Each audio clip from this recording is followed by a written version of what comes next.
This is Inspiring Design,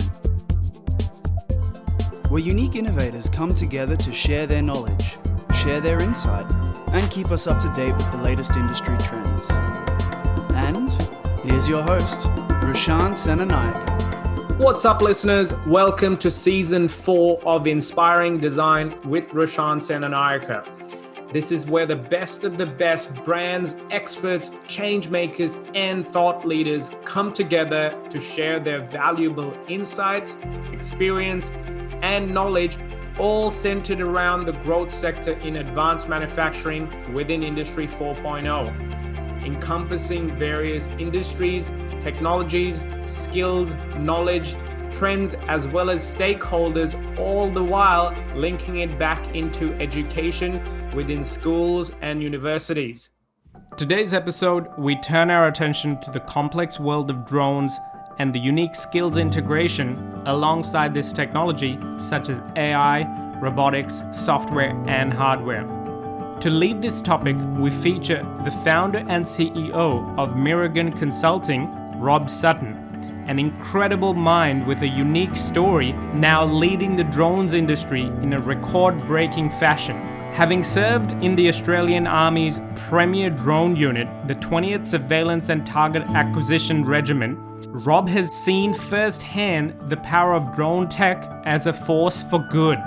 Through this unique insight and the passion for drone technology, Rob continuously works towards saving lives and improving organizational capabilities. So without further ado, let's get straight into it. Welcome to Inspiring Design, recorded live at the World Drones and Robotics Congress.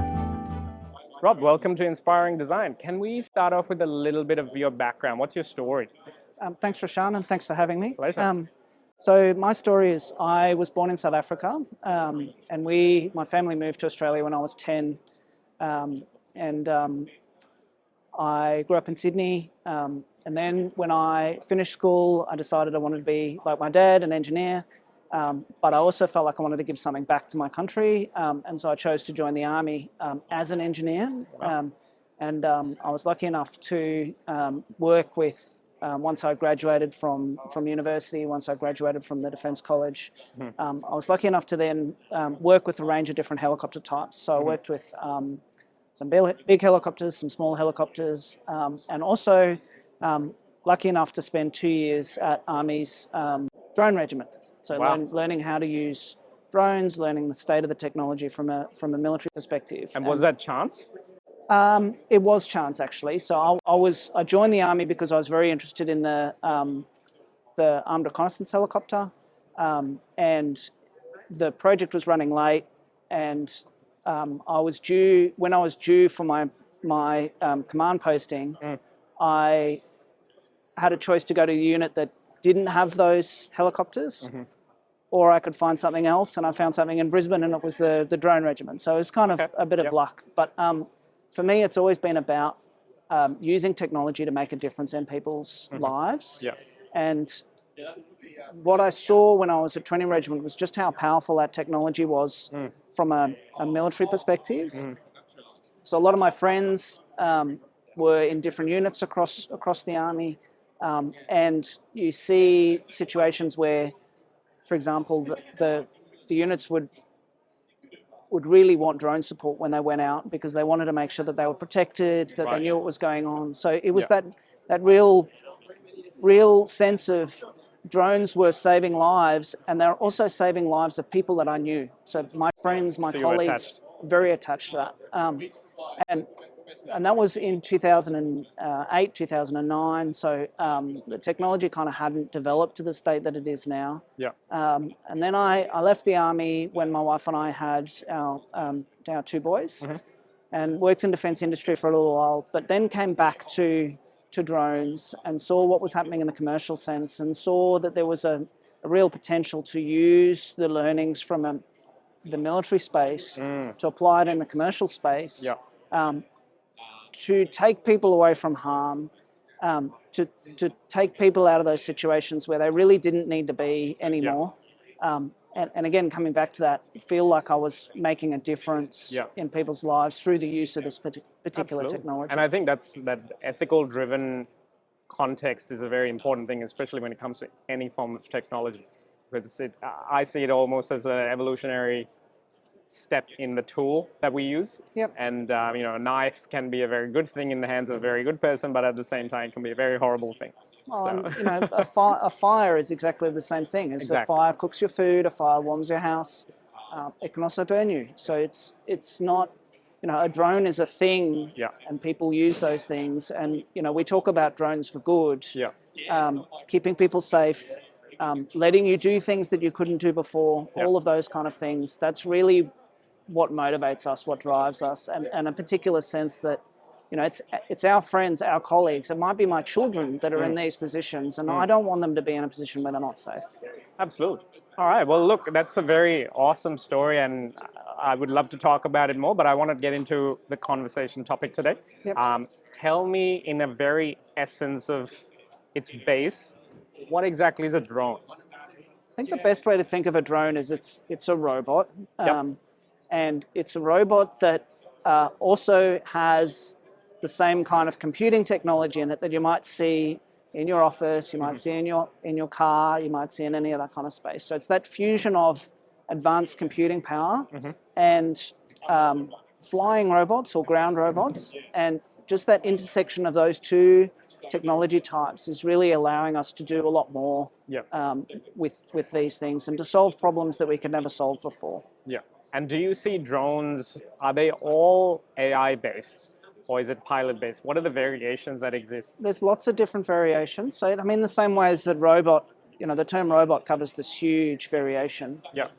There are very simple drones that you need to fly manually, and they can be very difficult. I bought a present for my son for his 9th birthday, and it was a remote-controlled plane, and it was cheap, and it was very difficult to use. Yeah. And within 15 minutes, I'd flown it into the top of a tree, and There that you was go. the end of that. So, fair enough. so that's one end of the scale. Then the other end of the scale is the work that we're doing, for example, for the drone light shows.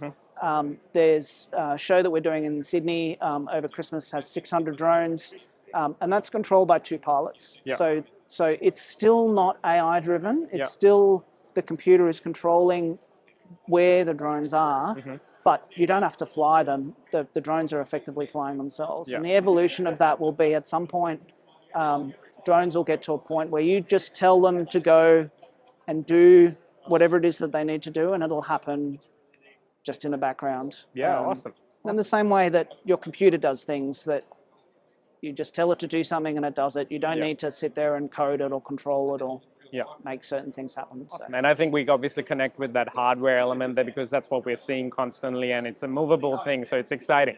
Now, if when we're looking at Mirrigan, what makes you different from the rest of the drone industry at the moment?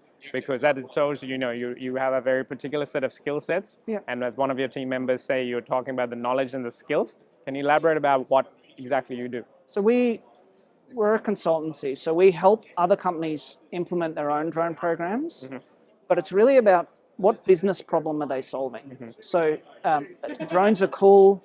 I like drones. I like coming to work every day because I get to work with things that I'm really quite excited by. But at the end of the day, they're just a thing. They need to be solving a problem. So what we do as a consultancy is work through what that problem is, make sure that there's a clear investment case to use it. So is there a safety question that this technology can solve? Are there costs that can be drawn out of the business because you're using these instead of helicopters, for example? Are there things that you can do with this technology that you could never do with any other platform because of the nature of the technology? So those are the kind of things that we would explore. But it comes down to, does it actually make sense? So if you're trying to solve a small problem with something that's very expensive, that doesn't make any sense. Absolutely. And I can see a lot of critical thinking and creative problem solving in the work you're doing generally, combining with the technology element. So that's awesome. And I think I can see the coolness behind it, as it is the kids these days would say. But one of the things that I want the listeners to understand is always this evolution in how technology changes. It's almost on an exponential basis. 2-3 years later, it's almost a completely different forefront. So where do you see this next 5 years on the drone sector? I think what we've seen so far is the explosion of the hobby market. So we've seen people buying drones for their kids as birthday presents or Christmas presents. Yeah, I did that. Yeah, me too. And we've got tens or hundreds of thousands of drones now across Australia. More obviously across the world. That's also been adopted in a business sense. So people have been buying those kind of small drones for things like real estate photography, taking pictures of people's homes or videos. Wedding videos, like those kind of things. And I think that market has matured, and that will obviously continue into the future.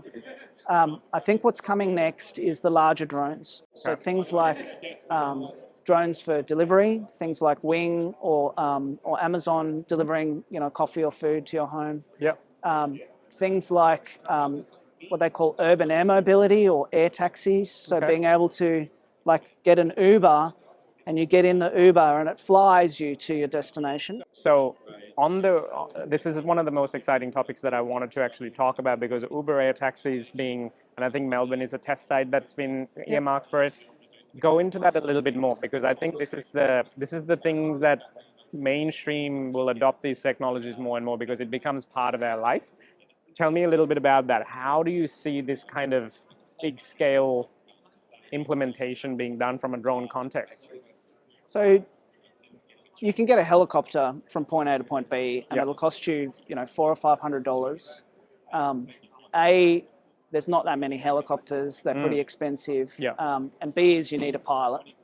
And the way air taxis will evolve is you will need pilots at the beginning, and then over time you'll get in air taxis that don't have a pilot. You'll simply, like an elevator, you get in, you close the doors, you arrive at your destination.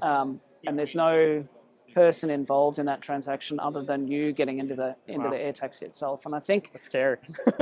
Well, it is and it isn't. It feels a bit scary, but a big part of what needs to happen before that can work is to make sure that all of the engineering's been done, all of the safety checks have been done, all of the testing's been done, so that they really know that if you get in that platform, it will be as safe as any other air travel.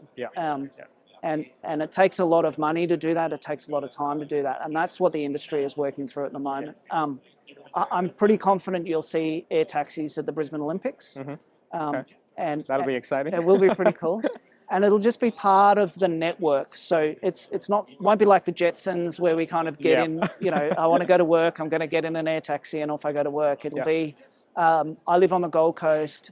I don't live on the Gold Coast, but someone who lives on the Gold Coast needs to get to Brisbane Airport. I can choose to get a hire car. I can choose to get somebody to drive me. That's going to take an hour and a half, maybe, depending on traffic.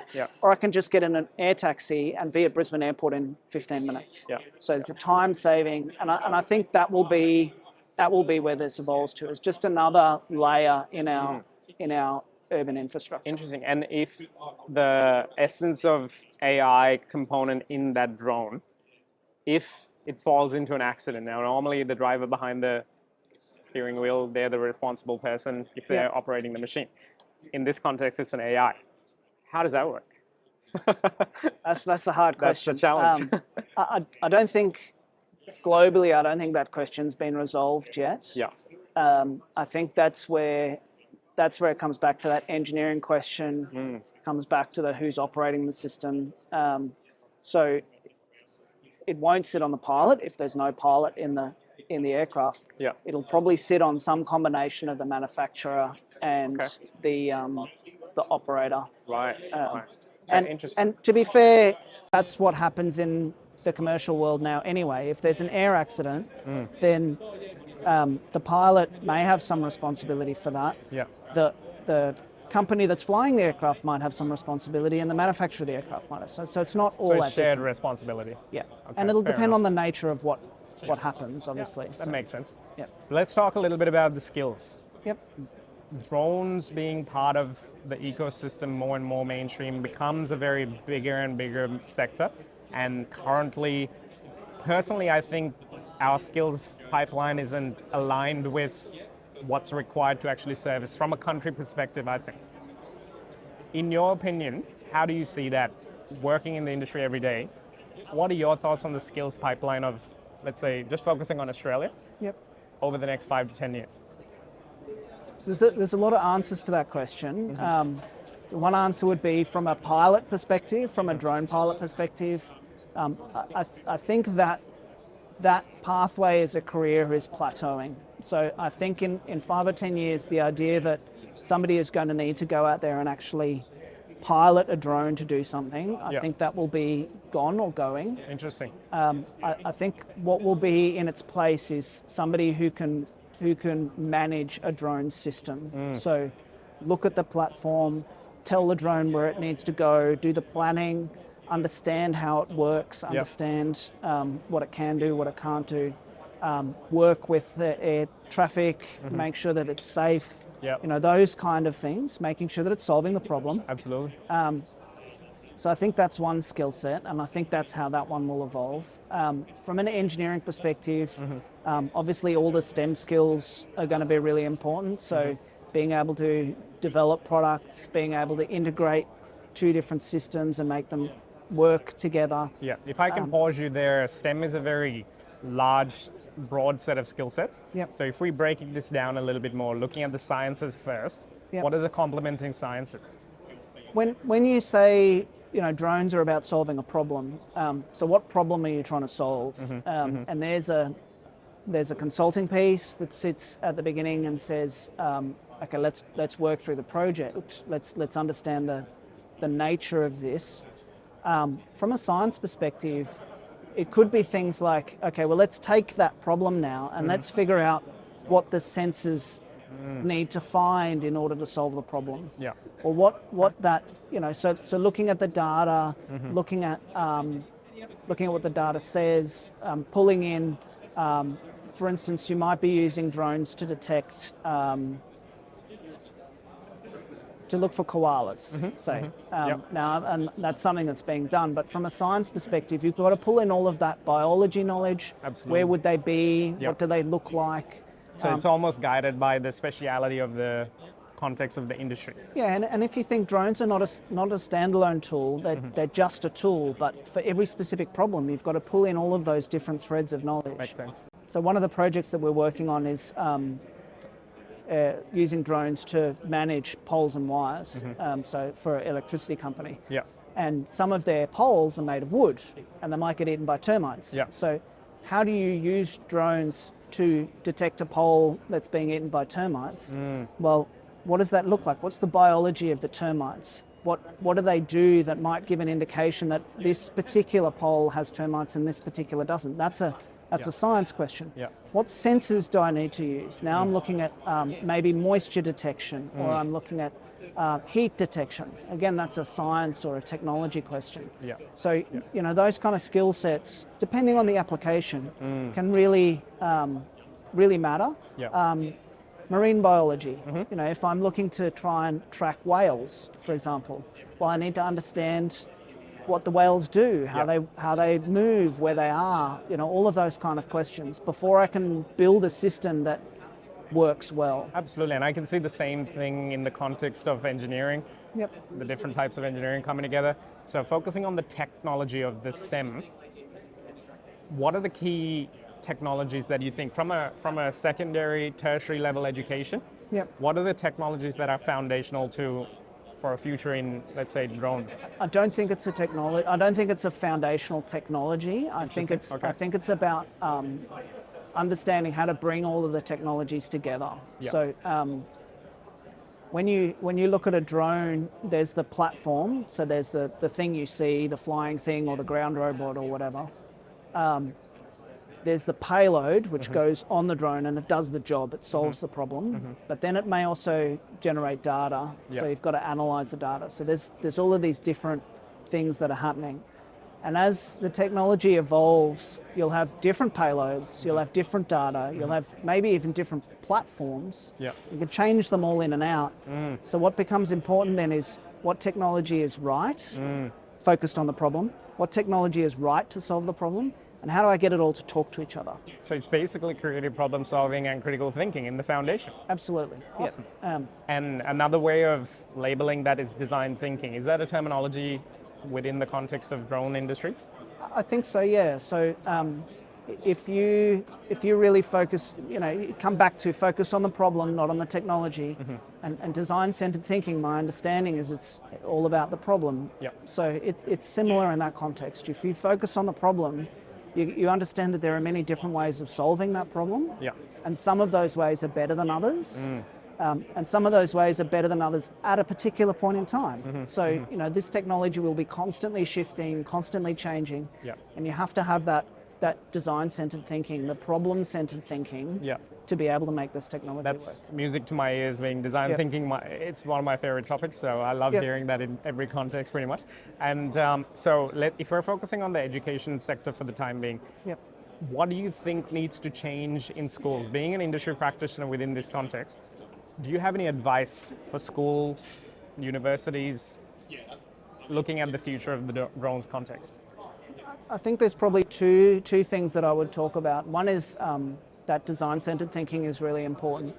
And then I think the other one is that the future of technology, the future of applied technology is actually a fusion of a whole lot of different skill sets. So I'll give you an example. Is one of the projects that we're working on is doing drone light shows, and the way that works is it uses drones to tell a story. So you're entertaining an audience. So a skill set there is what story are you telling, and how do you use this technology to tell that story? Then you've got to have the graphics and the creativity to really present that story really well. Communicate it, yep. So it's a different skill set to kind of creating the story in the first place. So you've got the storytelling, you've got the creativity in terms of choreographing the drones. You've got the technical aspects of being able to, lay the drones out, connect them, configure them, control them, manage them. You've got skill sets like being able to work with the regulators to get that activity approved.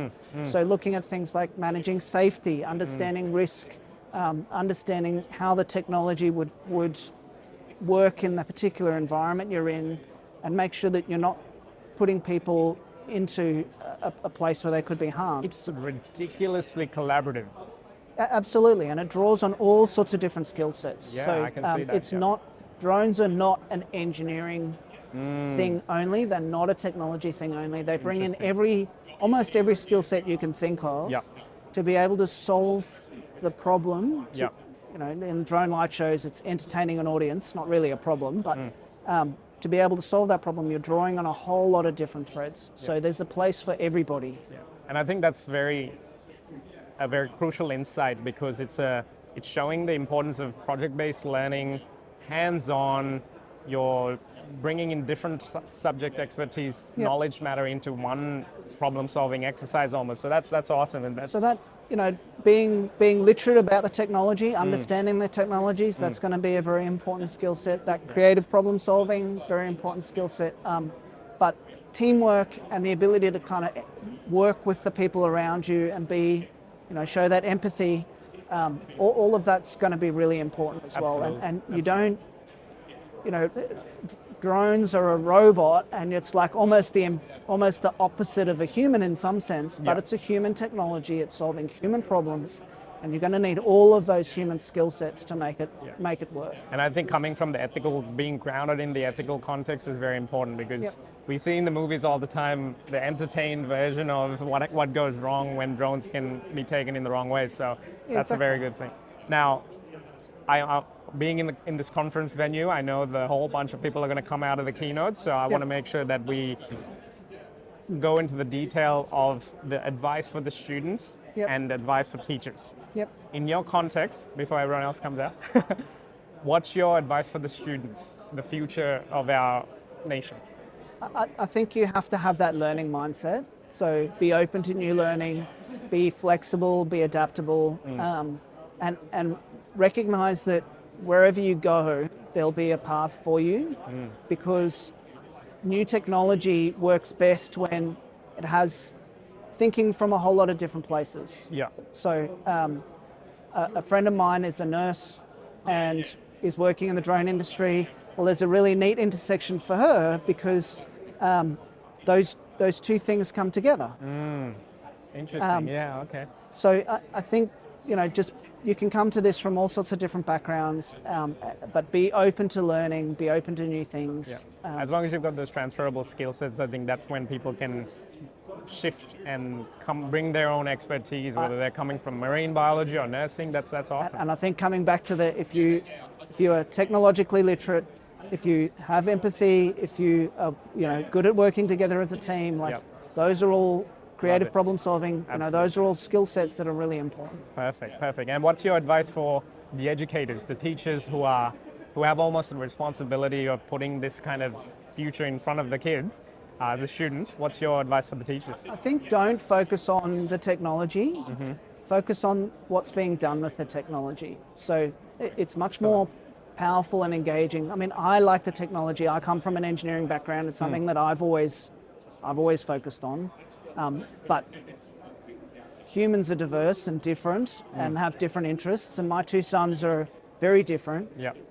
One really likes music and the other one really likes computers. So if I were trying to engage them both, I would engage them through looking at the ways that these were being used rather than the actual technology themselves. Absolutely. Perfect advice, I think. Yeah. And if they want to learn more about the drone industry or get in touch with you, what are your thoughts? Any advice on how they can get in touch with you, reach out, or any good resources for the drone industry? Yeah, so obviously our website, www.merigan.com.au. We also publish the Australian Drone Directory, ausdronedirectory.com.au, that has kind of a view of all of the different industry players, like you'll see in this room. Another good resource is World of Drones Education, so related to this Congress, and that's also got a lot of good resources for teachers and students. Awesome. Or on LinkedIn as well, so if Perfect. I wanted to reach out on Thank LinkedIn. you. We'll definitely drop those links into the show notes page. Now, before we go, I always want to ask a kind of a unique question, random question. I'm going to put you on the spot. And the thing that I've been kind of thinking about is a bit themed to the drone context. So if you could change one thing in the drone industry world, what would that be? I think it's the spread of knowledge. So I think there's still a lot of places in Australia that don't understand what drones could do, and don't understand how powerful they could be, how much of a difference they could make, and I would like to solve that. Interesting. Yeah. Okay, there you go. Mate, thank you so much. I know this is a drop in the ocean when we come to a very deep topic like this, but thank you so much for your time. No, an absolute pleasure. I'm sure the listeners will hopefully reach out to you and learn more about the drone context. So exciting work. Thank you, mate. Thanks for your time, Roshan. That's it for today's episode. Now it's time to take action and build on the learnings to get inspired. First up, jump onto roshansenanayake.com/podcast and check out the show notes, links, and other relevant learning materials from this amazing episode. Next, if you learned something new today, click that subscribe button and set yourself up to receive live notifications on future episodes, as well as more opportunities to learn from our amazing guests, brands, and speakers. Last but not least, it's time to have your say.